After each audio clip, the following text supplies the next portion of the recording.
Greetings, traveler. It seems to be an evergreen topic that a very high profile, very high budget game ends up being not good quality at all. This is very surprising to everyone, but how exactly does this happen? Why do we have so many expensive bad games that no matter what time period it is, they keep coming back again and again? I think that to better understand this, we have to take a closer look at the interaction between executives and developers in companies and really understand what goes on there to really result in these bizarre and perplexing games.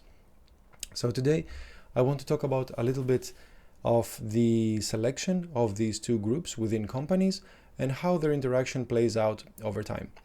My name is Xanthos. I've been in the games industry for over 13 years now, and I have seen specifically this situation and this interaction between the two groups ruin, unfortunately, most of the games I have worked on and I have witnessed in teams around me over time. So let's start with some definitions. First, what do I mean by executives? Executives are people typically at the C layer of the company, so CEO, CMO, and so on. Of course, the roles of each one of these people is completely different, but nevertheless, they have a big impact on the direction of the company and how each product takes shape, which is games in our case. By developers, I mean everybody who works hands-on on the game. So everyone from producer, director, down to artists, programmers, sound designers, game designers, motion capture artists, and everybody else who is involved in creating the actual assets that go into the game and also the rules and so on. So how can it be that there can be so much money used in a project and then there's such fundamental gameplay issues in the game that it leaves players baffled? Especially when you hear that this game took 3 years to make, this game took 5 years or 10 years to make, it cost $100 million. You think, how can something take so long and cost so much and fail to meet its own requirements? Well, let's take a look at the job of the executives and the developers in such a project. First of all, the executives have to select which projects get picked to be actually made into full-fledged games from all the suggestions that float around in the company. The motivation of each executive is essentially to stay for as long as possible in their given position and to earn as much money as possible, both from their salary and bonuses from good performance. The way things are, in a strange way, if an executive does a bad job at their current position, this is actually very, very good for them, because even if they do atrociously bad, then they can use the experience they have gained in the time they served in that position and then seek their next job opportunity with even more experience in that role. So unfortunately, when these hires are made, they're made by equally people who are not very involved in the games industry. They're not usually playing a lot of video games. They're not actively involved in development or checking out all the reasons why modern games are good. They're more looking at the business side of things. So how a company can make money, what ways there are to make more money with games, and so on. So the topic of whether their past position was successful or not can easily be looked aside, since one could argue that it's not due to a single person that a project failed or succeeded. So despite someone's best efforts, something might still fail or not. So it would be unfair to say that that person did a bad job or a good job. So unfortunately, this part is completely overseen in most cases, and even if an executive does a really bad job, that usually doesn't affect them in the slightest, and they can seek their next position, which will of course pay more than their previous position, since now they have even more experience to boast about. So when people like that select projects, they select based on the money-making potential, right? I'm not saying that all executives are evil people who hate video games, but I am saying that very often they don't know anything about the game development process or the tastes of gamers, particularly the type of game that that company makes. They're typically selected for their business performance in previous position or their experience with this kind of position. So when they select the game, they select based on what game can make the most money for the company. And then the next step is to gather the team of developers who can execute on that game. So let's say that the executives of a company get together and they look at the past performance of the company, what people would expect from the company. Let's say that the company has a series of making horror games, then people would probably expect them to make another horror game. That's a common choice that comes out of these meetings. Other than that, often fueled by marketing, statistics and numbers, a company might see, oh, lately, for example, strategy games seem to be doing well on mobile. We should make those.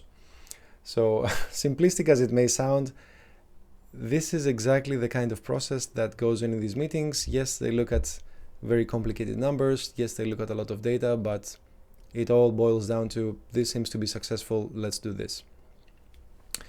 So when the step comes for the developers to be hired into the project, you have to keep in mind that if it was somebody who had intricate knowledge of the specific game they're about to make, of course they would make good decisions both for the content of the game and for the people who are gathered to select the game.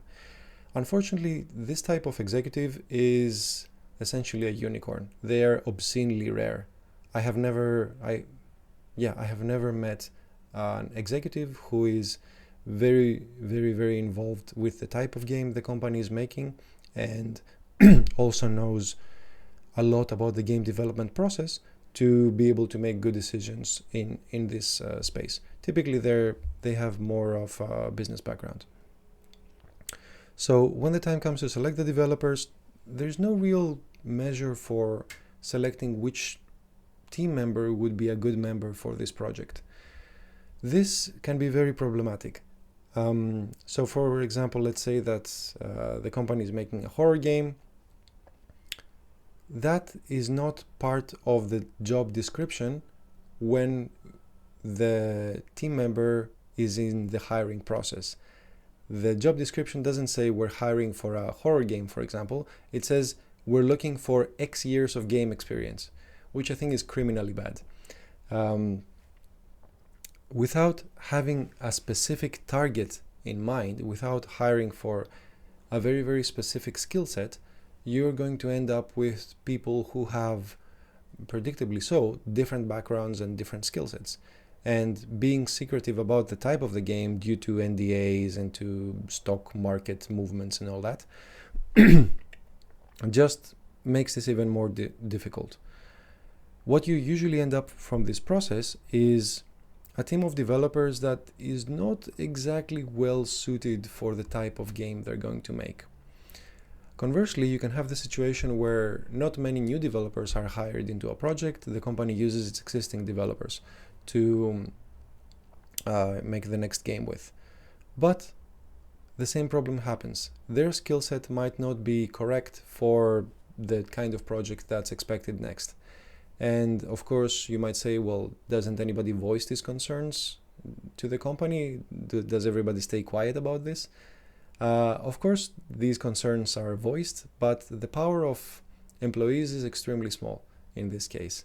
You can voice all your criticisms, but this will not change the decision of the company to make the game that they have decided. And it comes down to you, the individual employee wanting to stay for the project or leave and get another job.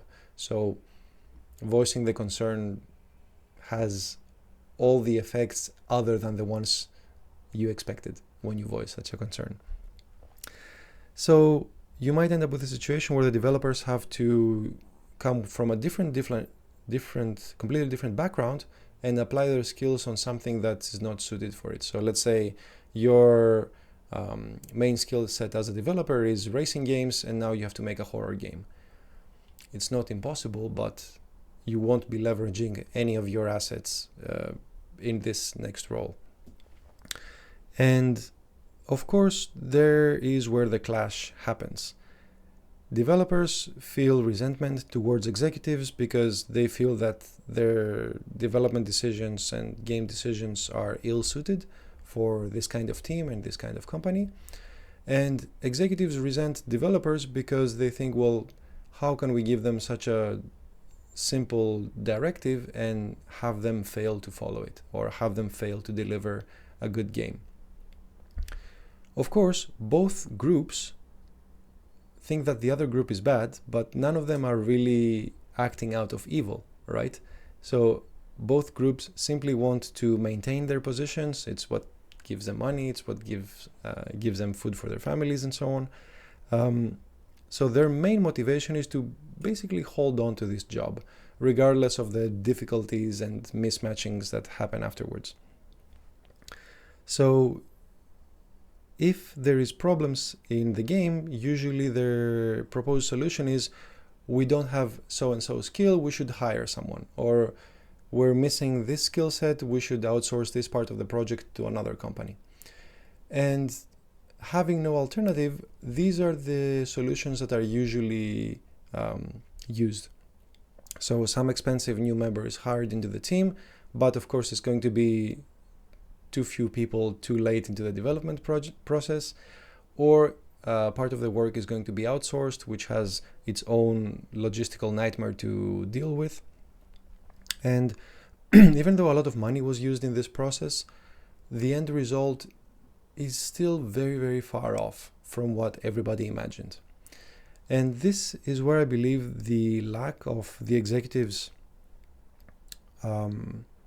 knowledge and know-how into the specific product they are making really, really hurts this process. So if, for example, they had the knowledge to be able to evaluate a game, or at least set some gates or some milestones for the project, not for development, but for quality, then at any point in the process, the executive could jump in and say, I know a lot about horror games, for example. Our game seems to not be delivering on these points, or from the early tests we did, our players seem to be having negative feedback about these points. Let's fix them. This would be a great thing to do, but it never happens. An executive will never step in and say, based on the data we have so far, we need to improve so-and-so about our game. Instead, what happens is the executives say, please make a better game, and the development team says, well, we need more time, we need more money, we need more members, and so on. And the final check for the quality of the game is delayed as much as possible, to the point where the budget for developing the game runs out, and then the game has to come out in whatever state it is in. And that is, of course, extremely problematic. I'm sure you have witnessed many high-profile games coming out with loads of bugs and gameplay issues and core loop problems and so on. And I've spoken a lot about all the shortcomings of modern-day executives in game companies, but actually I think developers carry part of the responsibility as well. And you might think, well, they're just doing their jobs, right? What more can they do? I think this is where some business knowledge, some general business theory knowledge would be very helpful for everyone. So when working at a company, it is good to think about why your role exists to start with. Why does the company need this role to be able to function? How does this role connect to the company making money? That is very, very interesting and very necessary, I feel, for everybody working at a company to think about. So as developers, we often like to focus on just our task and do it as well as possible, which is of course very noble. But I think understanding the bigger picture and how everyone's work feeds into the big final result that we're all striving for is going to be helpful. So This is just a thought experiment, just something to ponder about. I know that successful companies take active effort into educating employees in specifically this topic, how everyone's work contributes to the final result, and also trying to think about a little bit the economics of the business, right? So when you're making a new project, how many units this project is supposed to sell, how much profit does this project need to generate to keep the company in a healthy financial state, and so on. And how can we, with our own work, contribute to that in a positive and beneficial way? The converse skill set from the executive side would be the opposite, right? Knowing more about the specific kind of game the company is making, the development process of that specific game. So discussions like, why is this taking so long? Why is the quality so bad? Why is this development process so expensive? Can be understood in a more intuitive level on the executive group, rather than have it as a constant complaint towards the development team. In fact, from all the successful companies that I've been looking at closely, I noticed that the executives really know a lot about the product the company is making. And unfortunately, most of those are outside of the games industry. But it doesn't matter whether they're making shoes or cars or whatever. Executives have taken an extremely long amount of time, and they've put a lot of effort into understanding what is good about their product, how their product can solve problems for the customers, and how it can make customers' lives better. And as a return, how much money they can receive for offering that service or that product to the customers. That is, I think, the most noble thing we can do in our jobs. And it is basically an art of simply understanding the world, understanding people out there, understanding people perhaps like you that have the same problems, devising a solution to solve these problems for people similar to you or people who are facing this problem, and devoting basically all your working existence to simply that, understanding more and providing them with a better product or service. I really think this is one of the small ways that us as little humans can make the world a better place, and in my view, I think it's very much worth pursuing. Anyway, these are my thoughts around this. This is my observations from being in the games industry and knowing about it for this long. If you have a different opinion, if you've seen a different process or something that works way better, I will be very happy to read about it in the comments below. And of course, thank you for taking the time to watch this. As always, have fun.